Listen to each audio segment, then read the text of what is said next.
शिव शंकर के वंदन से पूर्ण होते काज। अजर अमर अविनाशी शिव का व्रत है बड़ा विशेष। सुख सौभाग्य से भरने वाला सभी व्रतों में श्रेष्ठ। पावन शंकर नाथ गूंजे सगर जहान। ओम गंगणपते नमः। बोलिए पार्वती पते हर हर महादेव। शिव पुराण के अनुसार इस व्रत को करने से एवं व्रत कथा को सुनने से स्त्रियां अखंड सौभाग्यवती होती हैं। कुंवारी कन्याओं को योग्य वर प्राप्त होता है। सुहाग की विपत्तियों से रक्षा होती है। घर परिवार में माँ गौरी अन्नपूर्णा स्वरूपा की कृपा से सुख समृद्धि सदा खुशहाली बनी रहती है, जिसे आप सभी भक्तगण बड़ी श्रद्धा तथा प्रसन्न चित मन से पूरा सुनिएगा। एक बात का विशेष ध्यान रखिएगा कि कथा को पूरा सुनने से ही पूर्ण फल प्राप्त होता है। कथा को आधा अधूरा सुनने से व्रत भंग होने का भय रहता है। माता पार्वती ने भगवान शिव को पति के रूप में प्राप्त करने के लिए 107 बार पृथ्वी पर जन्म लिया, पर एक बार भी वह भोलेनाथ को पति के रूप में प्राप्त नहीं कर सकी। 107 बार जन्म लेने के पश्चात जब माता पार्वती ने 108वीं बार पर्वतराज हिमालय के घर जन्म लिया, तब उन्होंने भोलेनाथ को पति के रूप में प्राप्त करने के लिए बहुत कठिन तपस्या की। माता पार्वती की कठिन तपस्या से प्रसन्न होकर भोलेनाथ ने उन्हें मनोकामना पूरी होने का वरदान दिया। तभी से ऐसा माना जाता है कि जो भी स्त्री पूरी श्रद्धा और आस्था के साथ व्रत और पूजन करती है, उसे अखंड सौभाग्य की प्राप्ति होती है। एक बार कैलाश पर्वत पर बैठी हुई श्री पार्वती जी कहती हैं, हे महेश्वर, आप मुझे वह विधान बतलाइए कि किस व्रत तप उपवास से आदि मध्य अंतर्गत आप जैसे महान प्रभु मुझे प्राप्त हुए हैं। शिव जी बोले, हे देवी सुनो, तुम्हारे प्रेमवश मैं वह वृत्तांत कहता हूँ जो बहुत ही गुप्त है, जिसे तुम भूल भी गई हो, तो मैं तुम्हें वह प्राचीन व्रत बतलाता हूँ। एकाग्र मन से सुनो। जिस व्रत के प्रभाव से तुमने मेरा आधा आसन प्राप्त किया है। शिव जी माता पार्वती को उनका पूर्व जन्म याद दिलाते हुए कहते हैं, हे पार्वती, तुमने मुझे पति के रूप में पाने के लिए कई वर्षों तक कठोर तप किया। 12 वर्ष तक अधोमुखी उल्टे रखकर सिर्फ वायु का सेवन किया। 24 वर्ष तक सूखे पत्ते खाकर रही। माघ के महीने में जल में वास किया। बैसाख के महीने में पंचाग्नि तप किया। सावन के महीने में निराहार रहकर बाहर वास किया। हे पार्वती, इस प्रकार व्रत करते देखकर तुम्हारे पिता हिमालय को बड़ा दुख होता है। उन्हीं दिनों नारद मुनि हिमालय के पास आए। हिमालय ने उनका स्वागत सत्कार एवं विधिवत पूजन किया तथा उनसे प्रार्थना की कि हे मुनीश्वर, आप अपने आने का कारण बताइए, मैं किस प्रकार आपकी सेवा कर सकता हूँ। तब नारद जी ने कहा, हे हिमालय, मुझे भगवान विष्णु ने आपके पास भेजा है। वे आपकी कन्या से विवाह करना चाहते हैं। यह सुनकर हिमालय प्रसन्न हुए और उन्होंने नम्रता पूर्वक उत्तर दिया, यदि भगवान विष्णु मेरे कन्या के साथ विवाह करना चाहते हैं तो मुझे कोई आपत्ति नहीं है। यह सुनकर नारद जी भगवान विष्णु के पास गए और उनसे कहा, मैंने हिमालय की पुत्री पार्वती के साथ आपके विवाह का निश्चय किया है। आशा है आप उसे स्वीकार करेंगे। नारद जी के चले जाने के बाद हिमालय ने भगवान विष्णु के प्रस्ताव की जानकारी पार्वती को दी और कहा, हे पुत्री, मैंने भगवान विष्णु के साथ तुम्हारा विवाह सुनिश्चित किया है। पार्वती भगवान शिव को अपने पति के रूप में मान चुकी थी, इसलिए पिता के इस प्रस्ताव से वह बहुत ही आहत हुई। पिता के सामने तो उन्होंने कुछ नहीं कहा, परंतु उनके जाते ही दुखी होकर विलाप करने लगी। पार्वती जी की व्याकुलता को और उनके विलाप को देखकर एक सखी ने कहा, आप इतनी दुखी क्यों हैं? आप अपने दुख का कारण मुझे बताइए, मैं उसे दूर करने का उपाय करूंगी। तब पार्वती जी बोली, मेरे पिताजी ने मेरा विवाह विष्णु जी के साथ तय कर दिया है, परंतु मैं शिव जी के साथ ही विवाह करना चाहती हूँ। मुझे कोई उपाय नहीं सूझ रहा, इसलिए मैं चाहती हूँ कि मैं अपने प्राण त्याग दूं। तुम्हारे पास यदि कोई उपाय है तो बताओ। सखी ने कहा, प्राण त्यागने की कोई आवश्यकता नहीं है। मैं आपको ऐसे गहन वन में ले चलूंगी जहां आपके होने की जानकारी आपके पिता को भी नहीं चलेगी। इसके पश्चात सखी पार्वती जी को लेकर वन में चली गईं। इधर हिमालय पार्वती जी को अपने घर में ना पाकर इधर उधर खोजने लगी। जब पार्वती जी नहीं मिली तो हिमालय की चिंता बढ़ गई। वह सोचने लगी कि मैंने तो नारद जी को वचन दे दिया है, और जब विष्णु जी बारात लेकर आएंगे तो मैं उन्हें क्या उत्तर दूंगा। इस चिंता में, पार्वती जी के न होने की व्याकुलता में हिमालय मूर्छित होकर गिर पड़े। हिमालय की यह अवस्था देखकर अन्य सभी पर्वतों ने उनका कारण जानना चाहा। तब उन्होंने बताया कि उनकी पुत्री पार्वती कहीं नहीं मिल रही है, और उन्होंने भगवान विष्णु से पार्वती का विवाह सुनिश्चित कर दिया है। हिमालय की बात जानकर सभी पर्वत पार्वती जी को खोजने इधर उधर निकल पड़े। वही पार्वती जी संघनन वन की एक गुफा में नदी किनारे शिव जी का भजन पूजन करने लगी। श्रावण मास के शुक्ल पक्ष की तृतीया अर्थात तीज को हस्ती नक्षत्र में पार्वती जी ने बालू रेत का शिवलिंग स्थापित करके निराहार व्रत करते हुए पूजन आरंभ किया और रात्रि जागरण किया। पार्वती जी द्वारा किए गए कठिन व्रत पूजन से शिव जी प्रसन्न हो गए। उन्होंने प्रकट होकर पार्वती जी से कहा, हे प्रिय, तुम्हारे व्रत के प्रभाव से मेरा आसन डिग गया है, बताओ तुम्हें क्या वरदान चाहिए। तब पार्वती जी ने कहा, यदि आप प्रसन्न हैं तो मुझे अपनी अर्धांगिनी बनाना स्वीकार कर लें। शिव जी ने ऐसा ही करने का वचन दिया और कैलाश को चले गए। मनोकामना पूर्ण होने पर पार्वती जी ने पूजन की सामग्री का नदी में विसर्जन किया, स्नान किया और सखी समेत पारण किया। उसी समय हिमालय पार्वती को खोजते खोजते उस स्थान पर गए जहां पार्वती जी ने शिव जी का पूजन किया था। पार्वती जी के पास जाकर हिमालय ने कहा, हे पुत्री, तुम यहाँ कैसे पहुंची। तब पार्वती जी ने कहा, आपने मेरा विवाह विष्णु जी के साथ तय किया था, इस कारण से मैं घर को छोड़कर यहाँ निर्जन वन में चली आई। यहाँ मैंने शिव जी का पूजन किया और उन्होंने प्रसन्न होकर मेरे साथ विवाह करने की स्वीकृति प्रदान की है। यदि आप मुझे शिव जी के साथ विवाह करने की अनुमति प्रदान करते हैं तो मैं आपके साथ चलने को तैयार हूँ।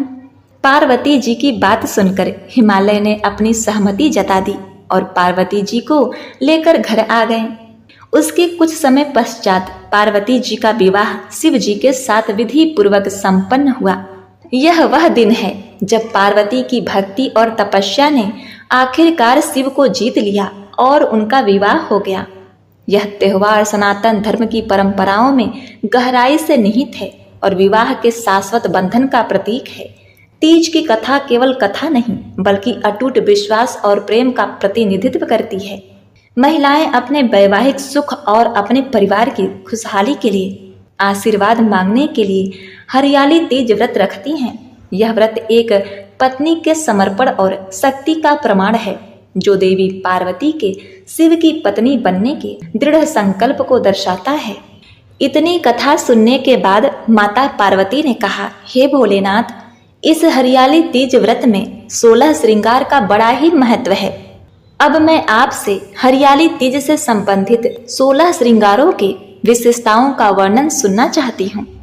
भोलेनाथ बोले कि हे देवी, जब तुम मेरी कवच बनके मेरी रक्षा कर रही होती हो तो मुझ पर क्या संकट आ सकता है। सुहागन धर्म के मर्यादा के अनुरूप स्त्री का आचरण पुरुष का जीवन कवच है। अपनी मांग को सिंदूर से सुशोभित कर तुम मेरी दीर्घ आयु सुरक्षित करती हो। सुहागन का गौरव अर्थात नख छिद्र में नथनी ग्रहण करती हो। हे गौरी, मंगलसूत्र और उसकी काली मोती अनिष्ट से मेरी रक्षा करती हैं। लाल वस्त्र धारण कर तुम मेरी समृद्धि का कारण बनती हो। पांवों की पायल मुझे सकारात्मक ऊर्जा से परिपूर्ण रखती हैं। बिछिया धारण कर वंश वृद्धि में मेरी सहभागिनी बनती हो। जिसकी पत्नी इतनी सुमंगली हो, उसका मंगल भला कर सकता है। बिंदी स्त्रियों के आज्ञा चक्र को सक्रिय करके उनका आत्मविश्वास बढ़ाती हैं। अपने पति की लंबी आयु के लिए स्त्रियां मांग में सिंदूर लगाती हैं। मांग का सिंदूर स्त्रियों की एकाग्रता को बढ़ाता है। आंखों का काजल स्त्रियों के जीवन में मंगल दोष कम करके उन्हें बुरी नजर से बचाता है। आंखों का काजल स्त्रियों के वात्सल्य का प्रतीक है। बालों में गजरे का श्रृंगार स्त्रियों को ताजगी और ऊर्जा से भर देता है। गजरे से आने वाली खुशबू स्त्रियों के मन को शांत बनाए रखती है। इसके अलावा नाक में पहनने वाली नथनी से सुहागिनों के पति का स्वास्थ्य अच्छा रहता है और घर में धन धान की वृद्धि होती है। होठों की लाली उसकी मीठी वाणी का प्रतीक है। सिर पर पहनने वाले मांग टीके से स्त्रियों की चेतना शक्ति बढ़ती है। कानों की बालियां स्त्री की सेहत को अच्छा बनाए रखती हैं। पति के प्रति अपने समर्पण भाव को दिखाने के लिए स्त्रियां अपने गले में मंगलसूत्र पहनती हैं। काले मोती और सोने के मोतियों से बना मंगलसूत्र स्त्रियों के मन में अपने पति के प्रति प्रेम और आदर सत्कार को बढ़ाता है। स्त्रियों द्वारा बाजुओं में पहनने वाला बाजूबंद परिवार के धन और प्रतिष्ठा की रक्षा करने का संकेत है। हाथ की चूड़ियां स्त्रियों के परिवार की संपन्नता और खुशहाली का प्रतीक होता है। अनामिका उंगली में पहनने वाली अंगूठी का मतलब है कि पति पत्नी जीवन भर एक दूसरे का हाथ थामे रहेंगे। चांदी का कमरबंद स्त्रियों को गर्भाशय के रोग से बचाता है। पायल और बिछिया इस बात का संकेत होते हैं कि स्त्रियां अपने घर परिवार पर आने वाली सभी मुसीबतों का सामना करने के लिए तैयार हैं। सुहागिनों के हाथों की मेहंदी का गाढ़ा रंग पति पत्नी के आपसी प्रेम का संकेत है। साथ ही मेहंदी की खुशबू मानसिक तनाव को कम करती है। तो हे पार्वती, मैंने आज तुमसे वह गूढ़ रहस्य, वह आख्यान कह सुनाया जिसे कहने सुनने से व्यक्ति का कल्याण होता है। सुहागिन महिलाएं इस व्रत को करके अखंड सौभाग्यवती होती हैं, जो बड़ी ही कल्याणकारी और पुण्यदायक है। हे उमापति शिव शंकर भगवान, आप अपने सभी भक्तों का कल्याण करना। जो माताएं बहनें हरियाली तीज का व्रत रख रही हैं, उनका व्रत सफल बनाना, उनके समस्त मनोकामनाओं की पूर्ति करना और इस कथा कहानी को कहते सुनते हुंकारा भरते सबका कल्याण करना। ओम नमः शिवाय। प्रिय भक्तगणों, इस अधूरी कथा को पूर्ण करने के लिए आइए अब श्रवण करते हैं तीज माता की कथा। तो इसे आप पूरे अंत तक सुनिएगा। इसे सुनने के बाद ही व्रत कथा पूर्ण मानी जाती है। एक नगर में एक बहुत ही धनवान साहूकार था। उसकी पत्नी पतिव्रता थी। उस साहूकार का एक वैश्या से संबंध था। पापों के फल से उस साहूकार को कोढ़ हो गया, तब भी उसने वैश्या के यहाँ जाना नहीं छोड़ा। एक दिन वह अपनी पत्नी से कहता है कि मुझे उस वैश्या के घर ले चल। वह बेचारी पति की आज्ञा का मान रखने के लिए पति को वैश्या के घर ले जाती। वह वैश्या पैसे की भूखी थी। वह साहूकार अपनी पत्नी के गहने ले जाकर उस वैश्या को दे देता है। पत्नी पतिव्रता थी, इसलिए वह जो चाहता पत्नी वही करती। अब श्रावण मास के महीने में हरियाली तीज का व्रत आया तो साहूकार ने कहा, मुझे वैश्या के यहाँ ले चल। प्रिय भक्तगणों, साहूकार की पत्नी दिन भर की भूखी थी, फिर भी वह उसे उस वैश्या के यहाँ ले आई। उस दिन साहूकार से बीमारी के कारण चला नहीं जा रहा था। वह उसे अपने पीठ पर लाद कर वहां ले आई थी। फिर साहूकार ने पत्नी से कहा, मैं लौट कर आऊं तब तक तुम यही खड़ी रहना। उस दिन वह वैश्या दैव योग से झरोखे से देख रही थी। उसने साहूकार से पूछा, क्या वह तुम्हारी नौकरानी है जो तुम्हें कंधे पर बैठा कर लाई थी? साहूकार ने बताया, नहीं, वह तो मेरी पत्नी है। यह सुनकर वैश्या का मन दुख से भर गया। उसने साहूकार को समझाया कि वह वापस अपने घर लौट जाए। आज तीज का व्रत है, तुम्हारी पत्नी ने व्रत किया होगा, उसे पूजा करनी होगी। अब प्रिय भक्तगणों, अब देखिए, तीज माता ने वैश्या का मन बदल दिया। उसने साहूकार को उसके गहने दे दिए और पत्नी के साथ लौट जाने को कहा और यह भी कहा कि वह यहाँ वापस कभी नहीं आए। उधर साहूकार की पत्नी नीचे खड़ी थी। तभी तेज बारिश होने लगी। वह बहुत दुखी हो रही थी क्योंकि उसे तीज माता की पूजा करनी थी। उसी समय पानी में बहती हुई पूजा की सामग्री और नीम की टहनी वहां आ गई। उसने आराम से पूजा कर ली। तभी चांद भी निकल आया। वह चांद को अर्घ देने लगी। उसी समय उसका पति भी वहां आ गया। अर्घ के जल के छींटे उस साहूकार पर गए तो उसका कोढ़ भी ठीक हो गया। साहूकार को अपने ऊपर बहुत ही ग्लानि हुई और उस दिन से वह अपने पत्नी का मान सम्मान करने लगा। तीज का व्रत करने से साहूकारनी अखंड सौभाग्यवती हुई तथा उसका पति रोग मुक्त हो गया। हे तीज माता, जैसे उसके दुख मिटाए वैसे ही सबके दुख मिटाना। कहानी कहते सुनते हुंकारा भरते सभी के दुख को दूर करना। ओम नमः शिवाय। पार्वती पते हर हर महादेव। प्रिय भक्तगणों, कहा जाता है कि तीज का व्रत तभी पूर्ण होता है जब तक उसकी कथाओं में गणेश जी की कथा का श्रवण न करें। तो आइए इस व्रत को पूर्ण करने के लिए और माता पार्वती का आशीर्वाद प्राप्त करने के लिए श्री गणेश भगवान की कथा का श्रवण करते हैं। एक बार एक नगर में एक मालिन रहती थी। उसके पति चल बसे थे। उसका एक 4 साल का पुत्र था। उसकी सास कठोर हृदय की स्त्री थी। वह बहू को बहुत ही तकलीफ देती थी। एक दिन सास ने बहू और पोते को घर से निकाल दिया क्योंकि वह समझती थी कि उसके बहू के कारण ही उसके पुत्र की मृत्यु हुई है। वे दोनों रोते बिलखते चलते चलते एक घने जंगल में जा पहुंचे। वहां एक पेड़ के नीचे बैठ गए। वहां से थोड़ी दूर पर एक गणेश जी का मंदिर था। वहां बहुत से लोग गणेश जी के दर्शन करने आते थे। दर्शन करके गणेश जी को प्रसाद चढ़ाते थे। फिर वह प्रसाद सबको बांट देते थे। इस प्रकार से माँ बेटे का गुजारा होने लगा। दोनों गणेश जी की पूजा पाठ में लग गए। एक दिन उन्होंने सोचा, क्यों न हम भी जंगल से फूल लाकर बेचें। वे रोज जंगल से फूल लाकर उसकी माला बनाकर बेचने लगे। साथ में पूजा की सामग्री और प्रसाद भी बेचने लगे। इससे उनको आमदनी होने लगी। गणेश जी की कृपा से आमदनी बढ़ने लगी। जल्दी ही उन्होंने एक मकान और एक दुकान बना लिया। ऐसे ही उस राज्य की राजा की लड़की रोज मंदिर में पूजा करने आती थी। उस दिन भी वह पूजा करने के लिए मंदिर में आई थी। मालिन के बेटे को देखकर राजकुमारी उस पर मोहित हो गई। उससे विवाह करने की सोचने लगी। उसने अपने भाभी से अपने मन की बात कही। भाभी अनुभवी थी। उसने कहा, यह तो मालिन का बेटा है। तुम एक राजा की बेटी हो। यदि तुमने उससे विवाह किया तो तुम्हारी बहुत ही बेइज्जती होगी। पर राजकुमारी अपनी बात पर अड़ी रही। उसने कहा, मैंने तो प्रतिज्ञा कर ली है कि उसी से विवाह करूंगी। भाभी ने घर जाकर सारी बात राजा को बता दी। राजा ने मना नहीं किया और विवाह के लिए तैयार हो गए। उन्होंने बड़े धूमधाम से पुत्री का विवाह मालिन के बेटे के साथ करा दिया। मालिन ने सबसे पहले बहू बेटे को गणेश जी के मंदिर ले जाकर पूजा पाठ करवाया और गणेश जी का आशीर्वाद दिलवाया। इसके बाद पूरे नगर में यह बात फैल गई कि गणेश जी की पूजा करने से सब दुख दूर हो जाते हैं। यह बात सुनते ही नगर के सभी लोग मंदिर आने लगे। मालिन और उसके बेटे की बिक्री बढ़ गई। इधर उसकी सास के बुरे दिन आ गए। माता अन्नपूर्णा उससे रूठ गई और वह सास भूखों मरने लगी।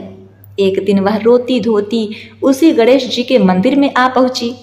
वहां एक मालिन के बेटे से बोली, हे बेटा, मैं भूखी हूँ, मुझे रोटी कपड़ा देना। इसके बदले मैं तुम्हारा सारा काम कर दूंगी। लड़के को दया आ गई और उसे काम पर रख लिया। उसने अपने दादी को नहीं पहचाना। जब मालिन दुकान पर आई तो उसने सास को पहचान लिया। वह सास से बोली, सासू जी, आप यहाँ कैसे? सास ने पोते की तरफ इशारा करके कहा, मेरी इस सेठ के यहाँ नौकरी लग गई है। बहू बोली, यह आपका पोता है और यह घर भी आपका ही है, यह दुकान भी आपकी है।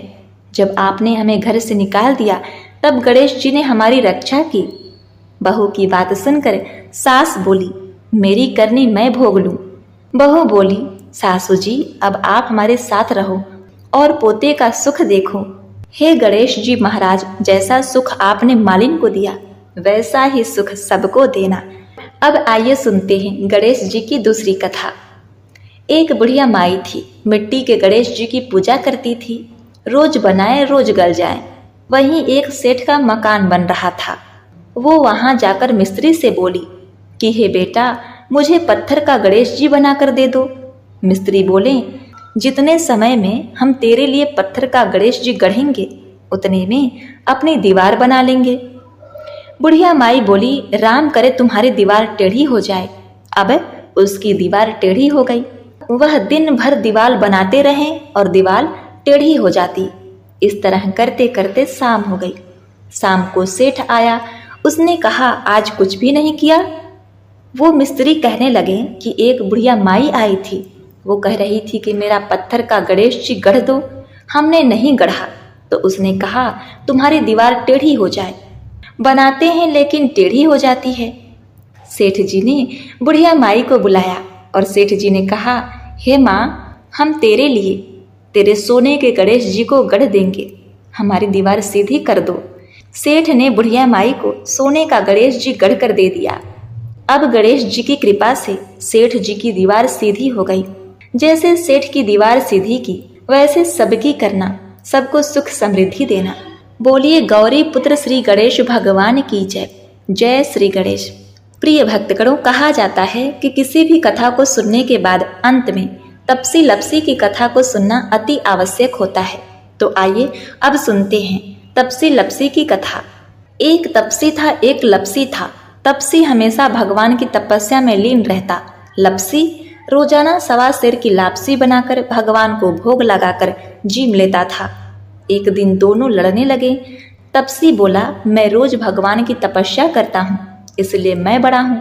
लपसी बोला, मैं रोज भगवान को सवा सेर लापसी का भोग लगाता हूँ इसलिए मैं बड़ा हूँ। नारद जी वहां से गुजर रहे थे। दोनों को लड़ता देखकर उनसे पूछा कि तुम क्यों लड़ रहे हो। तपसी ने खुद को बड़ा होने का कारण बताया और लपसी ने अपना कारण बताया। नारद जी बोले, तुम्हारा फैसला मैं कर दूंगा। दूसरे दिन लपसी और तपसी नहा धोकर अपनी रोज की भक्ति करने आए तो जी ने चुपके से 1.25 करोड़ की एक अंगूठी उन दोनों के आगे रख दी। तपसी की नजर जब अंगूठी पर पड़ी तो उसने चुपचाप अंगूठी उठाकर अपने नीचे दबा ली। लपसी की नजर अंगूठी पर पड़ी लेकिन उसने ध्यान नहीं दिया। भगवान को भोग लगाकर लापसी खाने लगा। नारद जी सामने आए तो दोनों ने पूछा कि कौन बड़ा है। तो नारद जी ने तपसी से खड़ा होने को कहा। खड़ा हुआ तो उसके नीचे दबी अंगूठी दिखाई दी। नारद जी ने तपसी से कहा, तपस्या करने के बाद भी तुम्हारी चोरी करने की आदत नहीं गई, इसीलिए लपसी बड़ा है और तुम्हें तुम्हारी तपस्या का कोई फल नहीं मिलेगा। तपसी शर्मिंदा होकर माफी मांगने लगा। उसने नारद जी से पूछा, मुझे मेरी तपस्या का फल कैसे मिलेगा। नारद जी ने कहा, यदि कोई गाय और कुत्ते की रोटी नहीं बनाएगा तो फल तुम्हें मिलेगा। यदि कोई ब्राह्मण को भोजन करवाकर दक्षिणा नहीं देगा तो फल तुम्हें मिलेगा। यदि कोई साड़ी के साथ ब्लाउज नहीं देगा तो फल तुम्हें मिलेगा। यदि कोई दिए से दिया जलाएगा तो फल तुम्हें मिलेगा। यदि कोई सारी कहानी सुने लेकिन तुम्हारी कहानी नहीं सुने तो फल तुम्हें मिलेगा। उसी दिन से हर व्रत कथा कहानी के साथ तपसी लपसी की कहानी भी सुनी और कही जाती है। तो बोलिए हरे हरे महादेव। हे शिव जी, हे पार्वती माता, आप अपने भक्तों का कल्याण करना, उन्हें सुख समृद्धि यश धन वैभव देना। ओम नमः शिवाय।